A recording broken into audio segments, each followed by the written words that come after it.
Hey guys, it's Alex and Dad from 7th Hour Films, back again with Doctor Who Classic. Last time on Doctor Who Classic, we had The Web of Fear. Dad, what happened last time? It's alive. Yep. That's what we learned. The TARDIS is alive. And kind of cranky. Well, no, that was the Edge of Destruction when we learned that. Remember, we just watched last week with Patrick Troughton, and they were in the subway, and we met the Brigadier. Oh, yeah, the Robot Yeti. I'm sorry. That was, not extremely memorable. Sorry. Yeah, well, that's okay. I think it's also because after the last video that went up on YouTube right now was Edge of Destruction, so that's what you watched. Okay. So, because apparently I don't give you early access anymore. No, I used to, but yeah, we had The Web of Fear, where we were following the Second Doctor and Jamie and Victoria, as it was technically a sequel episode to an episode we hadn't watched, but we did get the introduction of the Brigadier, and we met Professor Travers for the first time, and we'll have to see his actual introduction at a later date. Yeah. But overall, it was pretty okay. It was a pretty decent serial. You liked it, I think, more than I did. Just not the ending where they kind of screwed up. Yeah. You build up, and it goes, let's go this way. Right. So it was not incredibly disappointing, but it was a cop-out to me. Yeah, after all this build-up of the intelligence, and then we just didn't really get anything. It's like, well, he's still out there. All right. Well, this time around, we're going to be moving back to the Third Doctor. So we're moving back to color, which will be pretty good. This is Season 9, Serial 2, and I think the last one we watched for the 8th Doctor was the beginning of Season 8. So yeah, I don't know like how much has really happened since Terror of the Autons. We may still have Joe Grant, but we may actually have a different companion, and we may or may not still have the Brigadier actually as a Brigadier this time. But we'll have to see. Now, the last time we watched John Pertwee, that's the one with the Master. Yes. And the animated mannequins. Yes, that was it. The Autons. If I understand correctly, because of the budget restrictions, he was like confined to Earth during this time, so there's no outer space they stuff. they never even went inside the TARDIS, because specifically in the plot. What happened was the Second Doctor, I guess, was just too noisy. He was doing too much, so the Time Lords actually damaged his TARDIS so that it can't leave the Earth. It can't leave, it can't travel through time or anything. And then they forced the Second Doctor to regenerate, and in that regeneration, they took away his ability to fix the TARDIS. Okay. So, and that was one of the things we saw. Because I think even, the episode we watched was already after one season had already passed for Pertwee, but he was still like trying to work on the TARDIS, trying to fix it, but he just couldn't get a grasp on it. I'll have to say this, that if I had seen, the first 6 seasons through the first 2 Doctors and then came into this, I might have lost interest in it, because to me the whole appeal of this was, to be able to go through time, to be able to go to the cavemen on Earth's history, or to go to the Crusades, or to go to the French Revolution, that sort of thing. Yeah. And just being stuck on Earth as another sci-fi kind of story, I don't know that I would have cared for that. I might have lost interest in it. So maybe. Now I think in Pertwee's last season, which this may be the final season, his final season that we're going to be watching today. He did actually fix the TARDIS, and he was able to leave the Earth. And then once he became the 4th Doctor, I don't think the 4th Doctor ever really spent time on Earth. Like, he spent as much time as possible away from the Earth. Yeah. So I don't know if that... Now that's the Tom Baker? Yes. Okay. Now I don't know if that means he didn't go back in time or anything, but at the very least he didn't stay in the present Earth very long. So... Okay. Which makes sense, honestly, for the character after being grounded for so long that, now he would get out of there.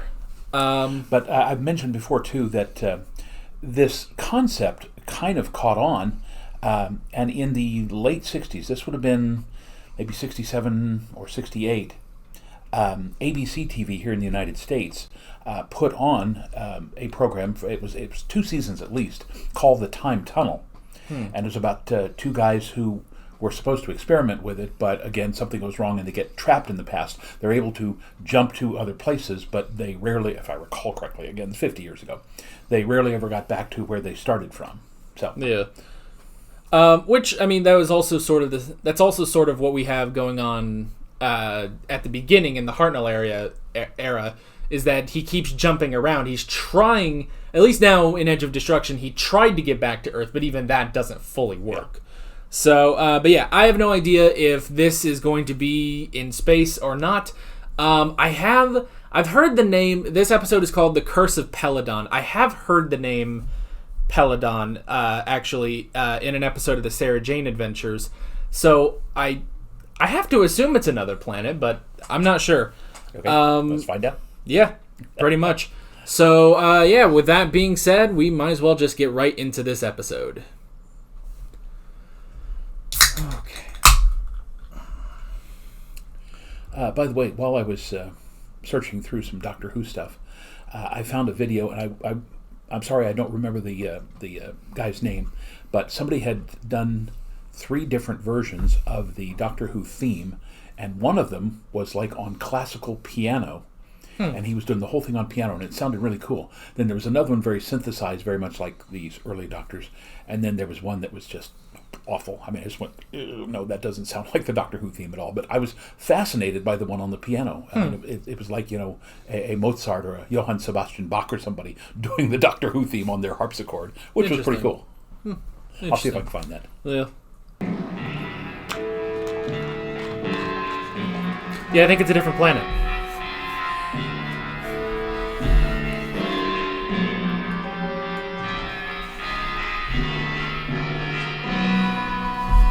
Could be medieval, but that looks very Roman. Yeah. At least the guards do. The guy in the purple doesn't.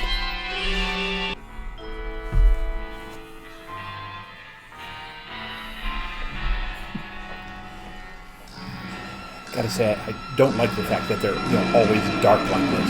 Yeah.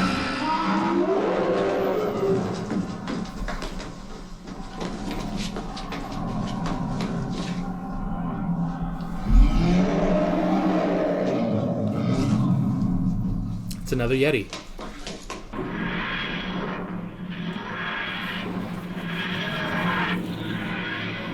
Well, he fixed the TARDIS.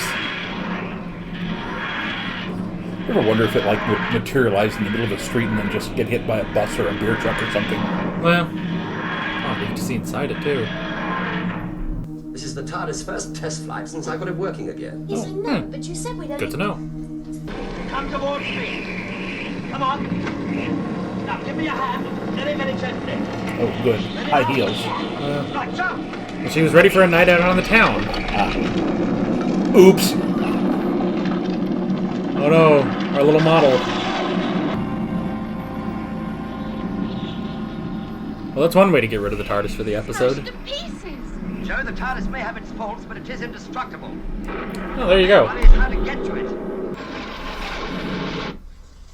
Delegate from Alpha Centauri, member of the Galactic Federation, presents his credentials. Oh, I'm so sorry. Peladon welcomes You all right? the delegate from Alpha Centauri. As a member of the Preliminary Assessment Commission, I have great hopes that your planet will be acceptable. Cross between as a candidate for the Galactic caterpillar and a Federation. pickle. That is my firm intention. Yeah. My Chancellor will...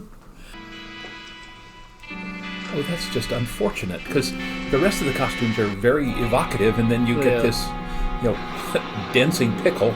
I mean, it's clear they were trying, but to what end? Yeah. I mean, reduce the size of the head, and, I mean, sure, there's the 6 arms, that's fine, but just, no, it's just, I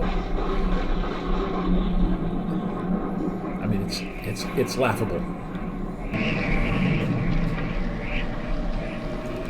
Well, again, sets are amazing. Yeah. I guess this is when the budget went back up. Allow me to demonstrate.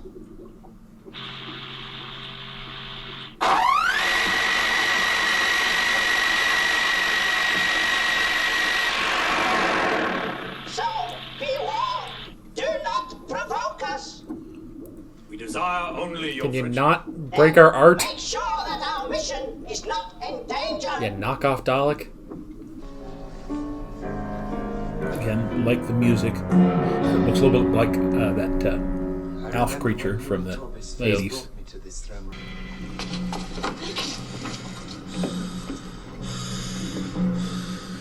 It's a Gorn.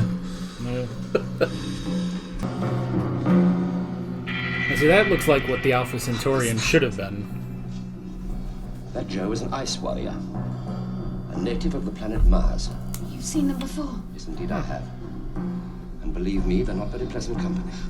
For that day, a stranger will appear in the land, bringing peril to Peladon and great tribulation to his kingdom. Oh, that's bloody bad luck. Well,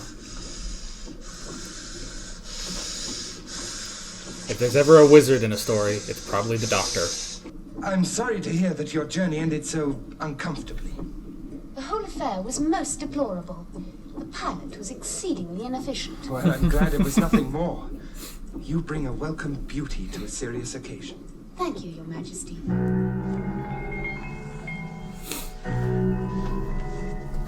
I like how easily the two of them slip into this.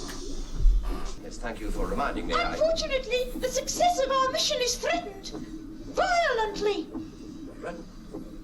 Perhaps you'd be kind enough to explain that to me from the beginning. This is an internal affair. We need not know. They must have dubbed in their voice later, because there's no way they didn't crack up on the first take.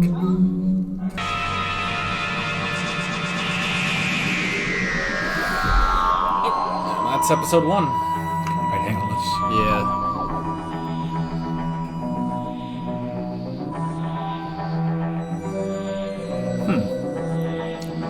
Jeffrey Toon.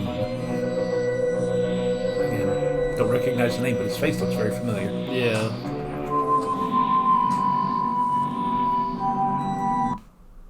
Okay. Well, Well, again, other than, the dancing pickle. Obviously, it's a good script so far. I mean, Yeah. we kind of have a vague idea of where it's going. We know that the Doctor and Joe are playing along because they Yeah. have to. I mean, it's well scripted. Their performances are, it's just that glaring one outfit from the, caterpillar pickle. It's Yeah. just, I mean, it's just, how do they keep a straight face with that? That's Yeah. just appalling. yeah, that's definitely interesting. And then the other delegate, of course, looks like one of those green toy soldiers from Toy Story, but he has the breathing apparatus of Darth Vader. Every time he talks, he has to do that. And Yeah. I mean, that's not a real problem, but I mean, seriously, that one costume of was it Arcturus? I mean, I can even Yeah. get by with the squirting head in the bubble with the Yeah. with the laser on his water cooler, whatever it is. Yeah. So I mean, just that's the only thing that I just look at that and go, how did they let that get in there? That's just appallingly bad. Yeah, it is interesting because it's not even like, okay, well, they'll just go off. They're not going to be a big part of this episode unless they're going to die right at that that statue falling. But I don't know. That's interesting. Now, did Hepesh nod to the guard, or was it Peladon who nodded to the guard? I can't remember who nodded, but somebody nodded to him, and he then slipped out and went to I don't remember. squash people. Yeah, maybe. I wouldn't be surprised if this was some sort of plot by Hepesh to do this. Although there was still the creature out there that did kill Torbus. So yeah, that is interesting. And it's interesting that the planet is called Peladon, and once you become king, you take the name Peladon. Yeah. That's interesting. That's also, that reminds me. That's a thing in Dragon Ball too, where the planet where Goku comes from is planet Vegeta, and every king is named Vegeta. So that also does have some roots back in the Mesopotamian era too. There are a lot of kings whose names, although they're not identical, they do contain some of the same elements, which I assume is some kind of some kind of heritage name. Yeah. Yeah. All right. Let's get into part 2. Part 2. Okay. And it's also interesting, the Ice Warriors from Mars. Yeah. Well, there is an episode in New Doctor Who where the Doctor goes to Mars, and there's something there. It's not quite the Ice Warriors, but it's something to do with water. So, so it's interesting to have that, and he even already knows the Ice Warriors. Like, I've had to deal with them. I mean, for at least the last century, people have been talking about little green men on Mars, but you would think by the late 60s or early 70s, we would have known that if anybody was from Mars, they would probably be red. Yeah. It's the red planet. Red planet with little green men. Well, I mean, but I guess that's just such a prevailing, like, notion that even when you get, like, even modern interpretations of, like, the Martian Manhunter, it's like he's still green. Except that Martian Manhunter, again, would have come from the late 40s or the early 50s originally. Because those comic books all came out, I know, by the 50s because I was reading them back then. Yeah, that's true. Of course, I don't know. We live on a planet that's green and blue. We're not green and blue. We have a lot of different colors on this planet, and none of us are green or blue. So, all right, I'll give you that. Yeah. I think we should investigate what caused this, Hepesh. I agree. If only as a matter of protocol. It is a sign of Agador's anger. His ghost walks amongst us. Must have been a pretty substantial type of ghost to have shifted a solid granite statue. Yes. The spirit of Agador Wasn't can exactly move mountains. solid. We saw the hole in Like it. he was trying to remove. We'll let you know our decision as soon as possible.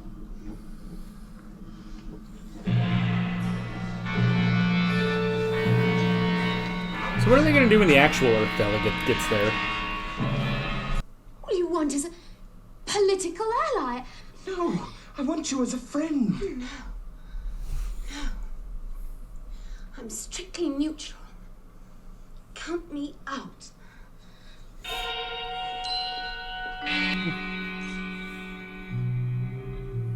She is good at this, at least. Now, we didn't find out who she was before she became a companion, did we? I mean, it's not like Ian and Barbara who were teachers. She worked at UNIT. Agador has been merciful to his enemy. I hardly think Centauri would hurt a fly, would you? No, I think he's rather sweet. Or is he a she? Neither. She's an it. It's a hermaphrodite hexapod. Oh. The point is, what possible motive could they I have? think that would be too much information, Doctor. Look, What are you doing to Arcturus? Someone has disconnected a vital part of his life support system. And it was you, Doctor, that we discovered.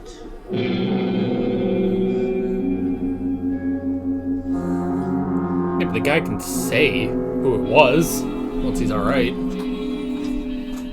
Unless they were asleep or something. Let me pass, Grant. What do you want? Want me to come with you? All right, I'm coming. Where are you taking? Timmy fell down the well. I saw no one.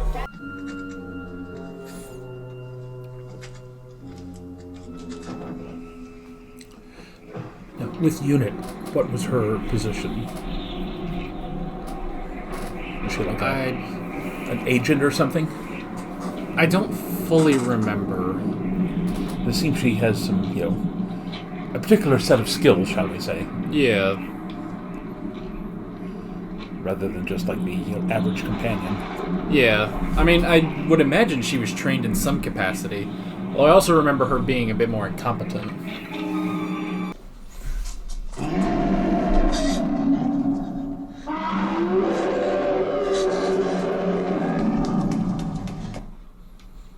Why didn't Torbus do that? Run away! Just run.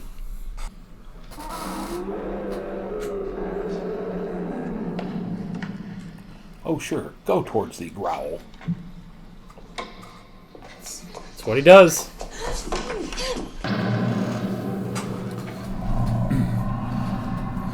Like Theseus and the Minotaur. I was just thinking that, yeah. But now we reject violence. Except in self-defense. I I was gonna say, you still have a giant gun. This is supposed to be a peaceful mission.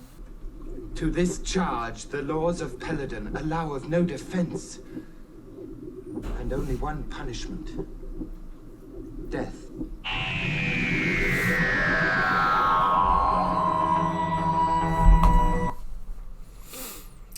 Well, you know, sometimes I wonder, one of these days he's going to be sentenced to death, and then they're all going to freak out when he regenerates. Granted, it has been shown that he can die before the regeneration process is completed, but I mean, they're going to be freaking out if he starts glowing, so. Well, it's still a compelling story, if a bit tedious. Yeah. I mean, yeah, I suppose it's a slow burn, but I mean, we should expect that from these classics by now.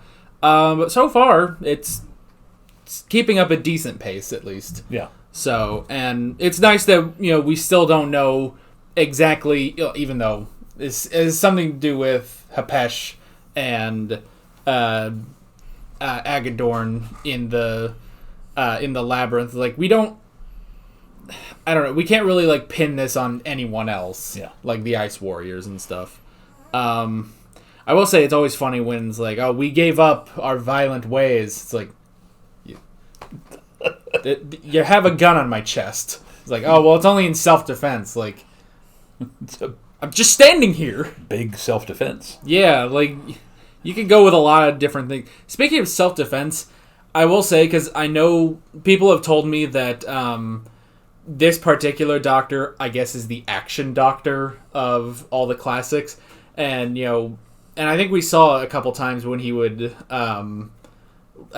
in Terror of the Autons, when he would, you know, bust out a karate chop. And it's like, kind of waiting on that. I guess I'm kind of waiting on Jo to do that, too, because she is trained by unit, in some capacity, at least. So. Well, they haven't had the opportunity yet. I suppose. So.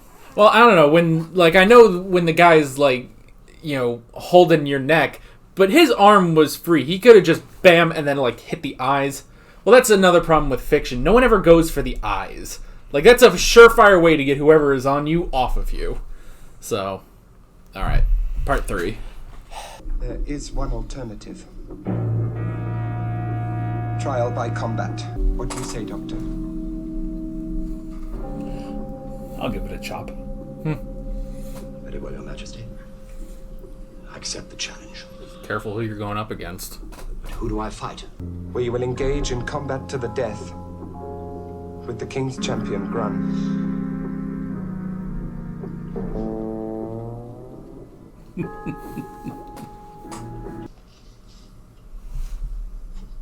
Gotta say, the thigh-high boots and no tights on underneath are a bit disconcerting. Yeah, I noticed that. He'll show you where it is. All right? Right.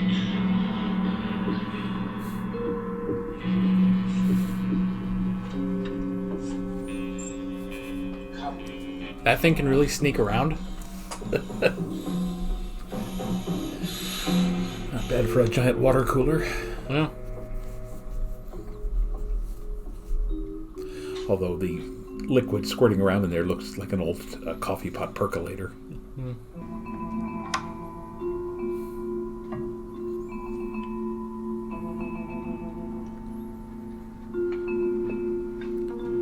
I want one time for them to move one of the torches and there's just nothing there. I bring you a message from Agador. He commits of a greater sacrilege. No one sees Agador and lives. Well, we just did. And I must say, he's quite pleasant company. For an animal.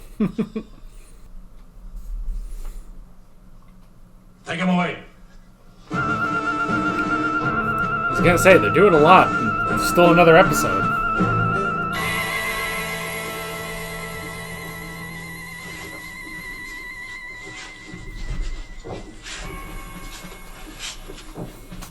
Interesting sets on this one.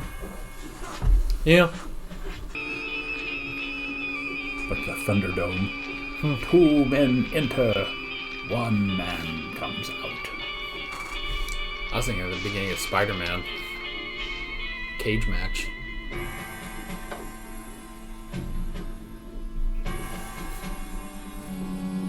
I feel like the spear should be longer. Ave Imperator.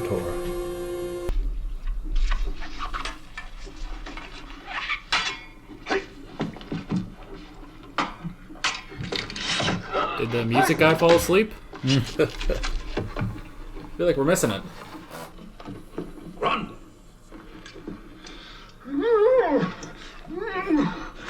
For a champion, he fights like a wuss. That sword's not going to help against the spear. Never mind.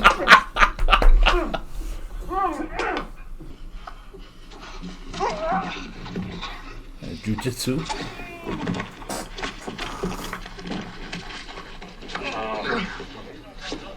Well, this is better than some fights I've seen the Doctor get in Modern Who. Yeah.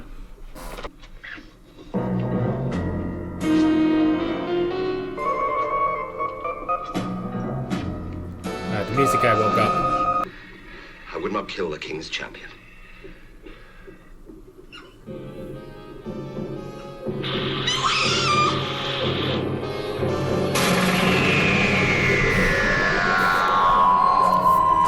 Oh dear, a twist.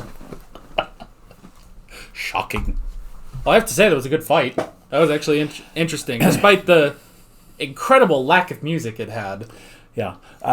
You notice a lot of that was shot from above so that they could use stunt doubles. Oh yeah, there's no way that was actually John Pertwee doing all those flips. Although, if he knows karate and jujitsu, a lot of that stuff is basically defensive. So, but yeah, I suspect a lot of the being thrown around was a double. Definitely. But it was good. I have to say, this may be the first one where it's okay that it's 4 episodes long. Yeah. Yeah, we've been kind of joking with every episode, like, it could have been 1 or 2 episodes shorter. But this one's pretty good. There's not too. Things like taking 2 or 3 minutes to climb up the rocks at the beginning. But yeah, I get it. Yes, you're right. There's not an excessive amount of extraneous stuff in here. So right. Why don't we get right into episode 4? See, now I kind of want to see an interaction between the head in the tank and the Daleks. Yeah. Also, we need to explore whether or not the king, Peladon, is somehow related to Patrick Troughton, because, his last name is... So, doesn't look like him at all. No, but that would be interesting. Could be a son or some other, cousin relative. Yeah.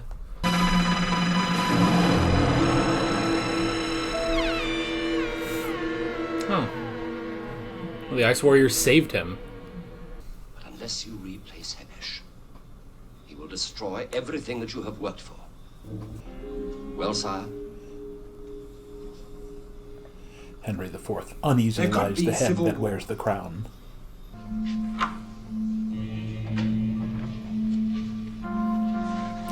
How is it we never see anybody put that back?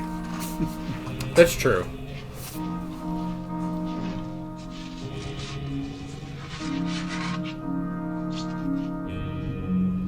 Oh, wait. Oh, there he goes. There you go. Again, young Frankenstein. Put the candle back.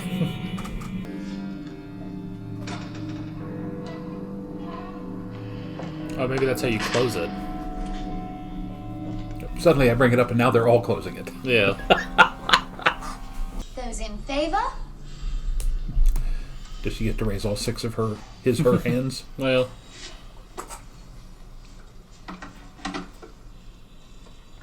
Well, at least 3 of them. Well.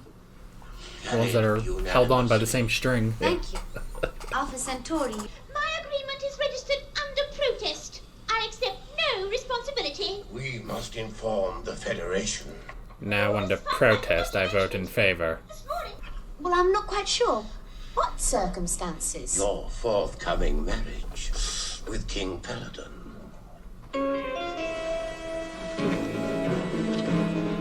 Here she is, just there as an observer. Arcturus was an unattractive person, Princess. But I think I preferred his cold logic to the hysteria of Centauri. Centauri, stop it. Centauri. An hysterical Centauri, pickle. stop it. You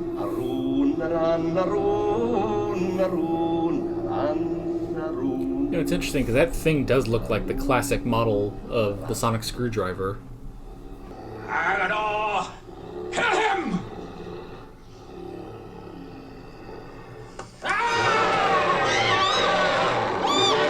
The old ways. Perhaps I was wrong, Peladon.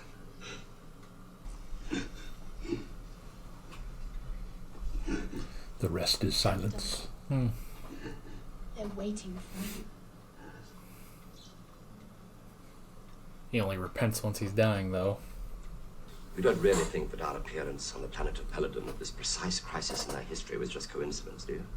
Time Lords again. Yes, I think so. Well, you didn't beat them after all. No, not yet. No, we missed something. But I will, Joe. Just give me time. You know, I haven't seen a coronation since Elizabeth I's. Or was it Queen Victoria's? Name dropper. Shall we join the procession? Yes. Quite a surprise when the Earth delegation does show up. Tell you, my Yeah. good fellow, I am the official Earth delegate. There they are. The accredited Earth delegate. Doctor? What doctor? Doctor who? The doctor.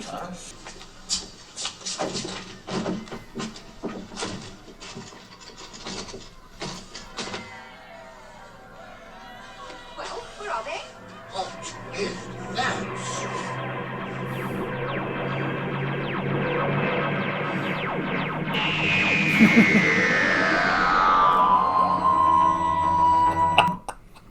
That was funny. Oh. He needs to be careful with Queen Victoria, because later she'll exile him from the entire empire for just being weird. If she exiled every person in Great Britain for being weird, there'd be nobody left. I guess that's true. You talk about John Cleese and Graham Chapman and Eric Idle and Michael Palin and all the rest. Yes, and Benny Hill. I love Benny Hill. You've never seen Benny Hill, have you? Probably not. Oh, you need to YouTube some Benny Hill episodes. Talk about lowbrow humor. Okay. Well, that was good. Yeah. Again, the story held together. Not Yeah. not too many bizarre plot twists that you don't Right. expect. Yeah, it was definitely interesting. It was just fine as 4 episodes. Didn't need to be shortened at all. It's interesting because I've been saying it's like, okay, there's got to be something in here to tie into the 50th anniversary. And of course, it's this one where it's like, yeah, I got nothing. I don't know if this establishes anything. The only thing I know is I've heard the name Peladon before because Joe Grant actually comes back in an episode of the Sarah Jane Adventures, and the two of them are sort of reminiscing on their different travels with the Doctor because they were never on the show at the same time. And they both mention Peladon. And I think they mentioned, the big beast of Peladon. They've both seen it, so I guess that would be Agador. So that's kind of the only thing I would know, but other than that... Now, when exactly are we going to get to the 50th anniversary? Because at some point, we'll see where this all ties in. We will get to the 50th anniversary. Let's see. So this is where we are right now. This is where I get to the 50th anniversary first, and then this 1 week later is where you get to the 50th anniversary. So that'll be 10 weeks from now or so. Oh, great! Yeah, it's gonna be a little while before in the new we get year. to it. Yeah, it'll be probably around March. Oh, and maybe if I have the timing right on that, maybe not. I don't know. But it will be a little while before we get to the 50th anniversary. And like I said, I'm actually going to watch it first on my own, and then the next week we'll watch it together. Okay. So, yeah. seems kind of odd, but okay. Well, yes, I know. But the thing is, it's also... I do believe it's more... While it is, the 50th anniversary, it's supposed to encapsulate the whole show. it will have the present Doctor. I believe it will have Matt Smith in it. So I sort of view it as it's the culmination of everything I have watched up to this point, all the way up to Matt Smith's run, and then we'll watch it together as the culmination of everything we've watched leading up to it. Okay. So yeah, that'll be interesting. Okay. And sort of, it will be a bit of a different experience with me having already seen the episode, but we will get a little bit of, I don't know, I guess I'll have a little practice for that, because we are going to do 3 modern Doctor Who episodes that I have already seen that you will be watching for the first time. Okay. And that's going to be after we go through all of our, all of our stops with each individual Doctor. So, technically, we have 2 more actual episodes. One with the 5th Doctor, or one with the 4th Doctor, and one with the 5th Doctor. That's Baker and Davidson? Yes. Okay. And the one with the 5th Doctor is actually said to be like his best episode. So, Earthshock. Okay. And then for 6, 7, and 8, we're actually going to be doing audios. So, and I don't know how long those are. And we'll have to figure out. I don't think we're going to be reacting to them like we normally do. I think we'll listen to them on our own time, and then we'll just go in front of the camera and just do the review. And then we actually have an animated episode of the alternate 9th Doctor from before they actually rebooted the series. So this is like 2003. And then we'll get the actual 9th Doctor, the 10th Doctor, and the 11th Doctor. And then we'll get all the anniversaries, the 10th, the 20th, the 30th, and then we'll round it all out with the 50th. Okay. So that will be what we're doing overall. Okay. But yeah, this episode, I have no idea how this would tie into the 50th anniversary or just things I've seen in general. They kind of... The only thing I can think of is at the end when it's like, okay, well, we didn't come here by chance. I kind of thought, okay, well, that sort of plays into the fact that, with the TARDIS being alive, sometimes the TARDIS just takes him to a different place than he sets. Just because the TARDIS realized, okay, there is a very important place that you need to be right now, so that's why it'll take them there. And sometimes that could mean, actually, in the first series with the 9th Doctor, after the first few episodes, he took his companion Rose back to her house and was like, okay, well, it's a time machine, and I brought you back, even though we've been on a few adventures, it's only 12 hours later. And then he goes around and then he realizes, oh, it's been 12 months, not 12 hours. Sorry, but that was because they needed to be there for that particular moment, because something else was happening. But at the end of this episode, they also said that the reason they were brought there was because of the Time Lords. So that for some reason, the Time Lords brought them there in order to carry out this mission, basically. Yeah. And which is interesting because, they said, oh, well, the Doctor didn't defeat them correctly or something, which is interesting. That means we missed something, which makes sense with how, we talked about how the 2nd Doctor regenerates. He's forced to regenerate by the Time Lord. So it would be interesting to have that sort of conflict. But we didn't really have that in the last one we watched, in Terror of the Autons. We had a Time Lord show up and warn the Doctor that the Master was coming, but that was really it. And then when we watched Genesis of the Daleks, it was sort of like this, where the Time Lord specifically sent him and Harry and Sarah Jane to the origin of the Daleks to destroy them. But yeah, so other than that, I really can't think of how this particular episode would tie in. Obviously, it has something to do with saving the Galactic Federation, I would think. Because that's true. That was a major part of this episode, which was interesting. Sort of seeing that, because I don't know, I haven't really seen too much of that in Doctor Who. So yeah. So all right.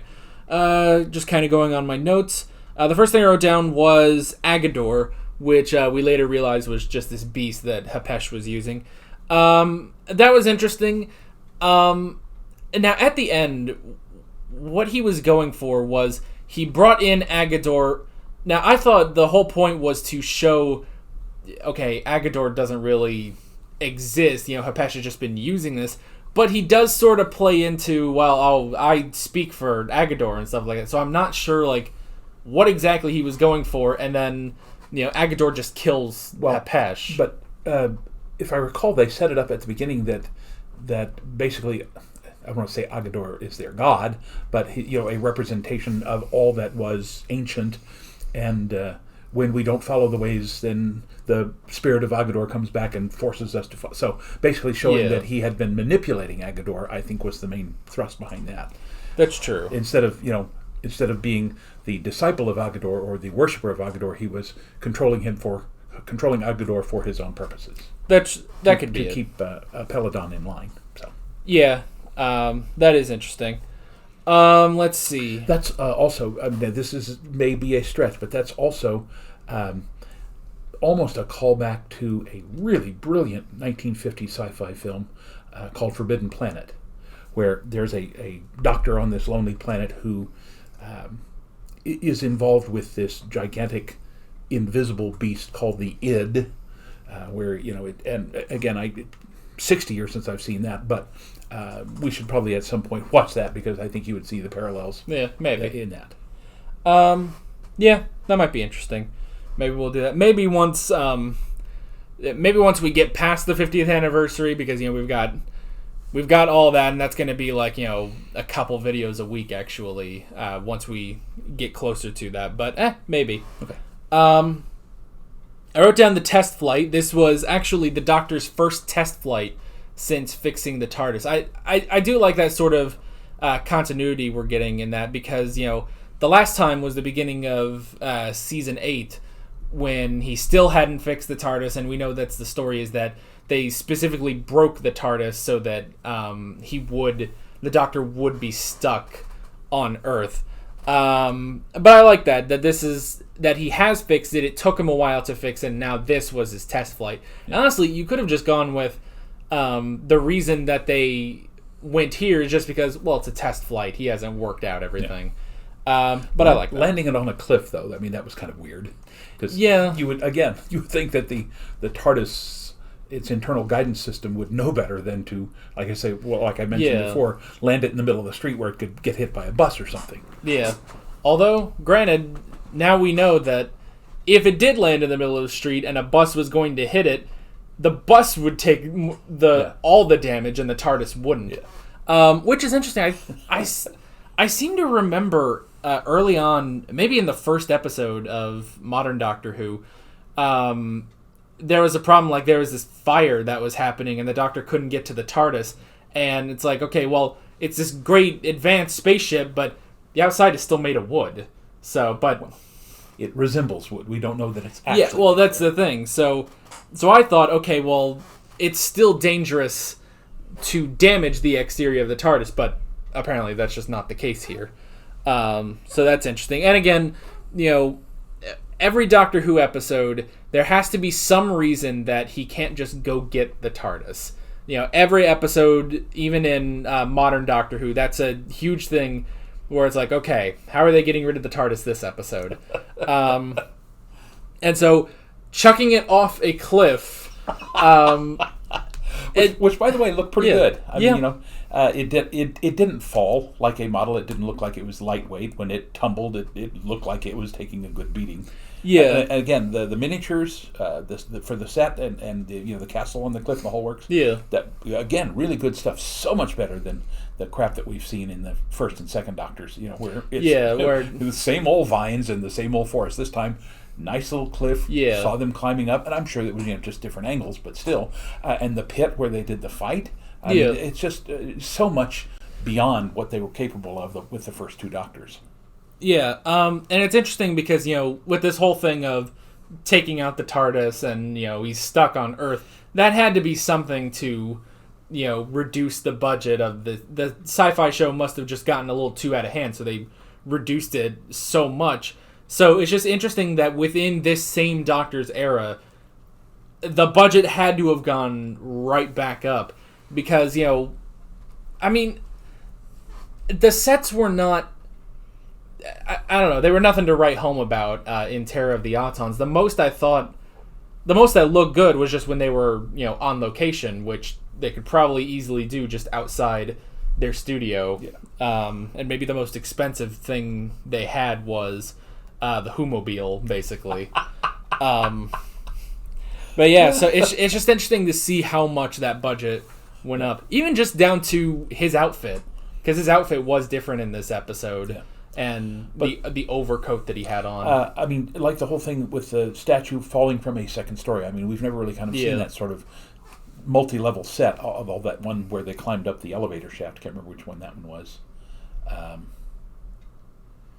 Remember they were climbing up and somebody slipped off and that was the end of the episode, and then they caught them at the beginning of the next episode. Can't even remember which doctor that was. That... Climbing up scaffolding or something. That was the fourth Doctor. So okay. Yeah, I do remember that. That was in Genesis of the Daleks. It was Sarah Jane and everyone. They were trying to escape, and I think she fell off actually. Yeah. Again, just much better production values all around. It's definitely getting a lot higher, and. Everything, the sets are great, the costumes are great, except for one, and that's the Alpha Centaurian. That. Well, I gotta say, the Agador costume, but yeah, the Cosmic Pickle. That's just, it was. Yeah, and it's one thing that the guy with the dark helmet from Spaceballs, but he even had some use of his mouth. You couldn't see his eyes, but I mean that and the guy in the bubble, the cosmic water fountain there. But yeah, the caterpillar pickle was that's just a poor choice. I mean, who looked at that and said that is a viable type of alien that we need on this set? I mean, it's just so completely wrong. Well, and down to the fact that at least on the Ice Warrior, you could still see his mouth, and he was still using that. Whereas like on the Centaurian, it's just like for the longest time I was like, is that an eye in the front? And I was like, yeah, it kind of is, and like because the eyelid kept moving. Every so often it kind of blinks, and I was like, all right, and it's wearing some weird like a shower ring with a I don't know. Yeah, it's almost as bad as that whoever the green guy was. In the Dalek, was it the Genesis of the Daleks where they had? I said the guy looked like a gherkin, just a kind of a cross between SpongeBob and a pickle. That was the Sixth Doctor's story, Vengeance on Varos. Yeah.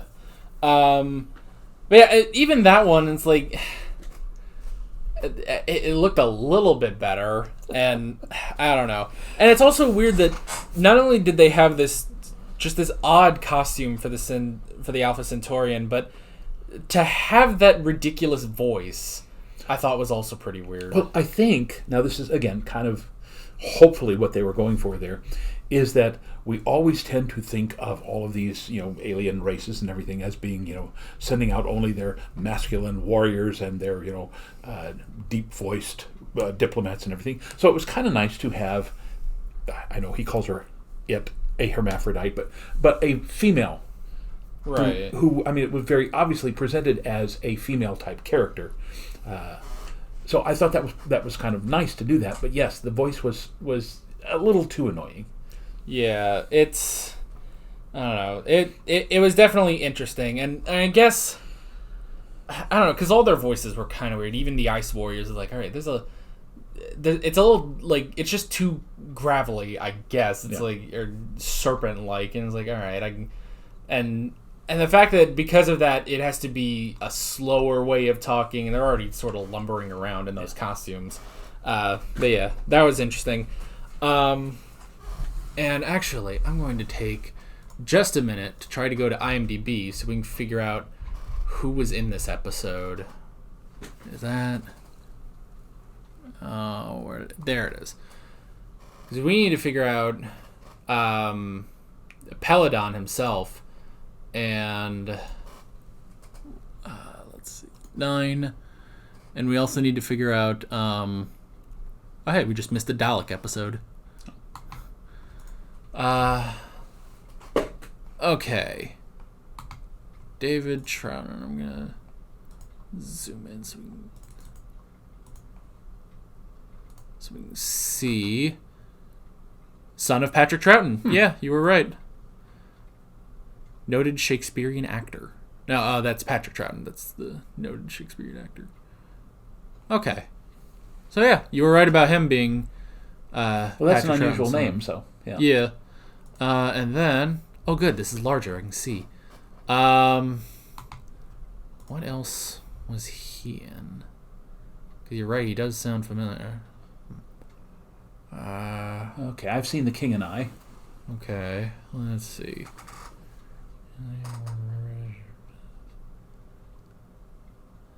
Yeah, we're already back to the 80s. Churchill. Oh, Scarlet Pimpernel. I've seen that. Okay. Probably seen Lady Killers. No, not the TV series, though. Well,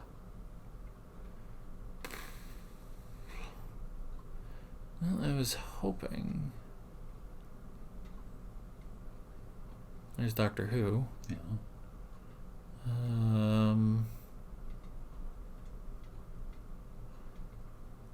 He was in Doctor Who and the Daleks. That's interesting. That's Timothy? Yeah, I don't recognize that character, but... Huh. Oh, Zed Cars. I remember that. Okay. Oh, you're looking at going, oh, it looks like Z Cars, Dad. Yes, but they pronounce it Zed. Oh, I remember that. Don't even get me started. Wait, back up. Ivanhoe. Go up just a little bit further. Okay. So, that's, again, the TV series. Now, no, I wouldn't have seen him in the 50s because... Well...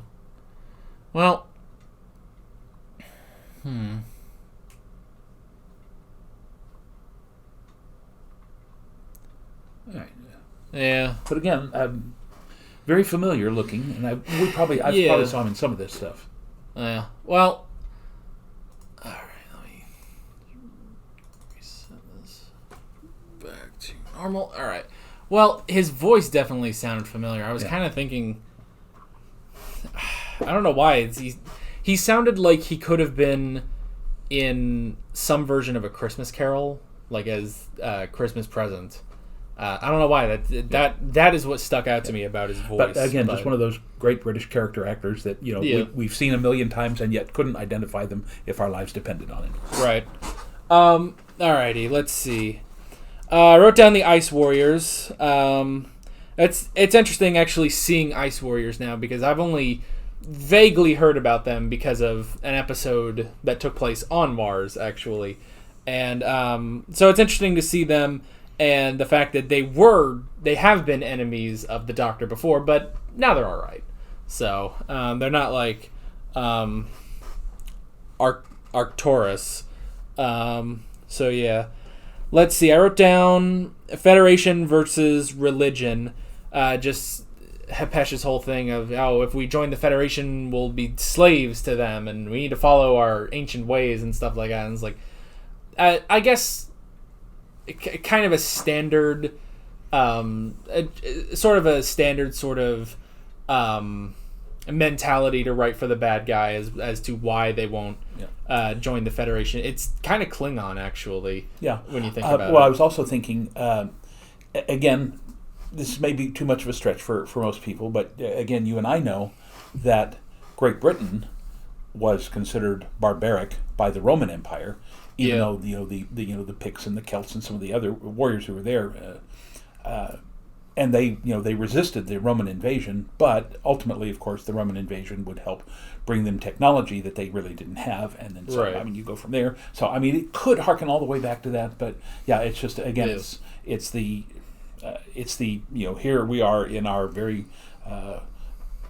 isolated little world where we have our ways, and you horrible people are coming in because you only want to exploit us. That's a very common theme. I mean, and I just kind of remembered Star Trek Insurrection. Yeah, which is a god awful movie.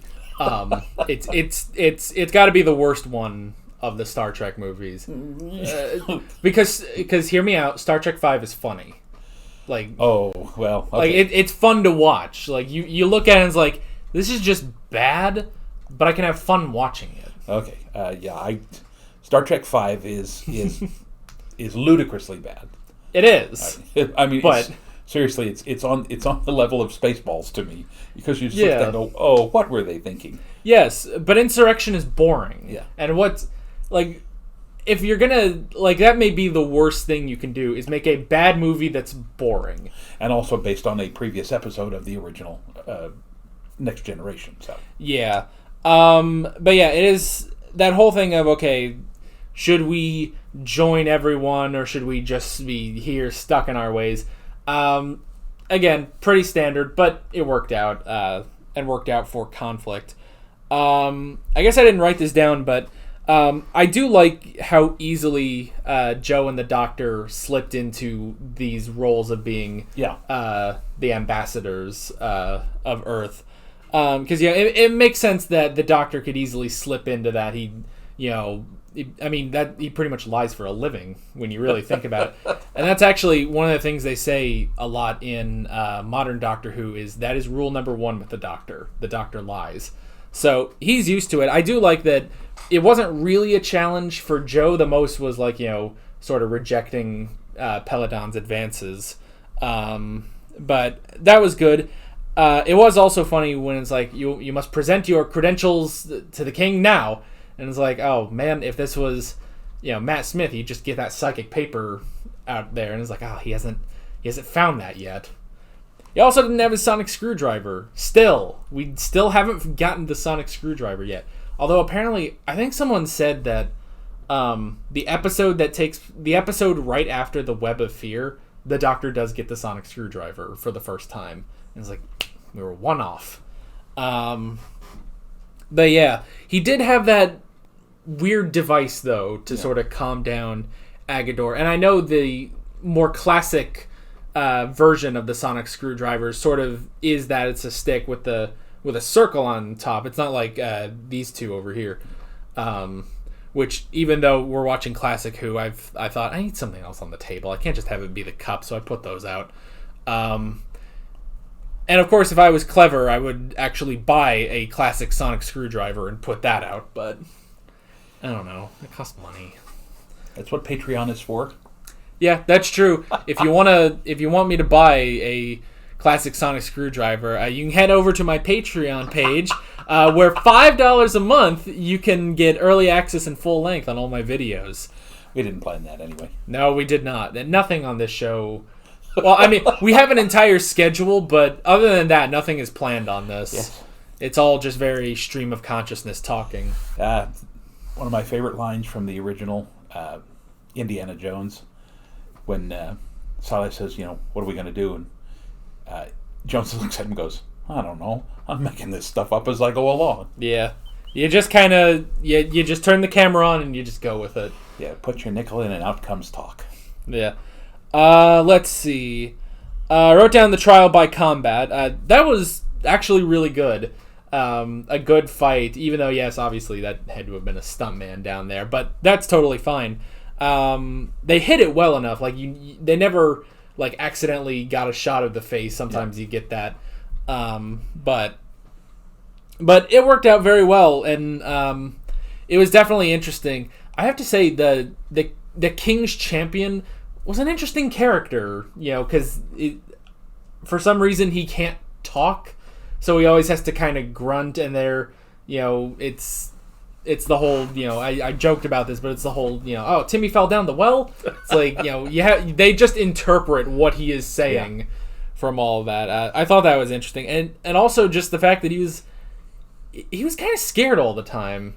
Like he was scared of going in the tunnels and everything. It's like the only thing he was not scared of was facing this old man in a trial by combat, and then he lost. Well, again, that's to me, it's kind of common. I mean, this guy is literally trained to do one thing, and that's protect the king. Yeah. So, when you take him, for example, and say, well, now we're going to a, some kind of reception, his job is still to protect the king. But if someone came up and said, say, hi, he has no idea how to react because he literally has one job. It's the only thing he knows how to do. So, yes, I think he would be uncomfortable in many situations other than I stand here looking beefy.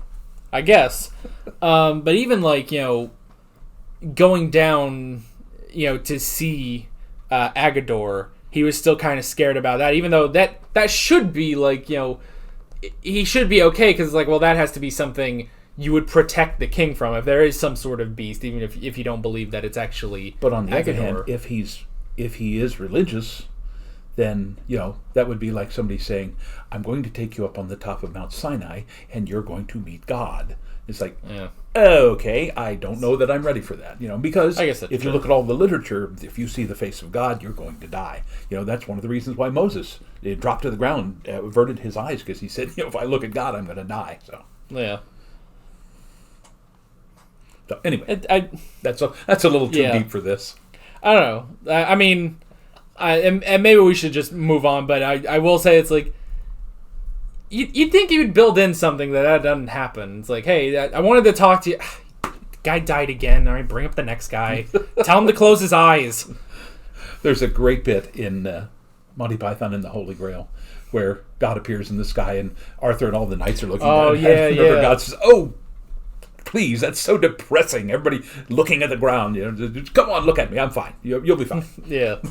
I always remembered their portrayal of God in that movie was always freaky. Because it's all weird and I don't know. That's all very medieval. Yeah, that's true.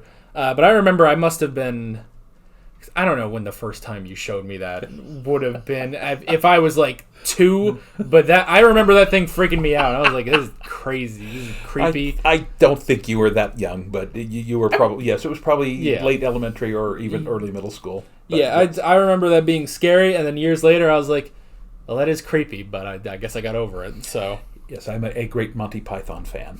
I even showed him Jabberwocky, which most people have forgotten about, but it's literally the story of the poem, the Jabberwocky. And there's a great beast, and Dennis wants to marry the girl, and they send him off to find the Jabberwocky, and there's the king. And the overly talkative herald and the old advisor. I say this to Jordan all the time when we ever hear, screeching children. I just look at him and go, Passel, you killed that child. We need to watch it again, obviously. Apparently, I don't remember it, so, all right. And the last thing I wrote down was the twist with Arcturus and Hepesh. It makes sense that one of them would be working with Hepesh, and it's good that you keep expecting it to be like the Ice Warriors. It would have been funny, I guess, if it was the Alpha Centaurian, but Arcturus does make sense. And then the cliffhanger at the end of episode 3 when it's like, oh, someone just got shot. The Ice Warrior shot someone or something, and it's like, okay, he saved the Doctor. That was interesting. And then I do feel like it was a little fast how they beat Hepesh, because it's like, they bring in Agador, and he's like, no, this beast is under my control. Now kill him. And it just kind of looks, and it looks back, and it's like, and he's down. And well, again, that may be just because Hepesh was an older man, and they couldn't do ripping him limb from limb, which would have been better. But it just here, smack him once and he falls down. Well, and then it's like he's laying there dying. He's like, I wanted us to stay in our old ways. And it's like, perhaps I was wrong. And it's like, yeah, now that you've been slapped by a beast, now you repent. People have died, man. Now you're going with this. So that's what it takes sometimes. Just slap them upside the head. I guess. I guess there's a reason people repent before death. Send in the priest. He's got to repent. Oh, I'm sorry. And that reminds me of a great story. And again, I never can remember these people, and I always look them up later. I think it was an actor or a playwright or somebody who was on his deathbed, and the priest came in and was delivering the last rites and said something to the effect of, do you renounce the devil and all of his works? And before he died, the man looked up and said, well, at this point, I'd rather not make any enemies. Yeah. Yeah. That's pretty much all I got for this episode. You got anything else? Nope. It was, again, very pleasant. Enjoyed it. It was good. It was fun. It was definitely interesting. And then, let's see. Next week, we have The Deadly Assassin. Ooh. Yeah, we're moving back to the Fourth Doctor. Let's see. We will be on season 14. So that will be, I believe, 2 seasons after Genesis of the Daleks. So I don't even know if we're going to have Sarah Jane next episode. We might not. It was actually a bit of a toss-up if we would have Sarah Jane in this episode. Because I believe in Pertwee's final season is when Joe leaves and they bring in Sarah Jane. So yeah, I have no idea if we're going to have Sarah Jane and Harry next episode, or we're going to move on to... I think people have told me about Baker's next companion. I believe her name is Leela, and she wears a leather bikini. Yikes. That's what people told me. So, but we will have to see. We'll have to find out next time in The Deadly Assassin. So, with all that being said, we're Alex and Dad from 7th Hour Films, and we will see you guys next time. Take care. Alright guys, thanks for watching this video. If you want to watch more of our Doctor Who classic reactions, you can click on the playlist. You can subscribe if you haven't done that already, and be sure you hit that notification bell. You can support me on Patreon and follow me on social media, links below in the description. See you guys later.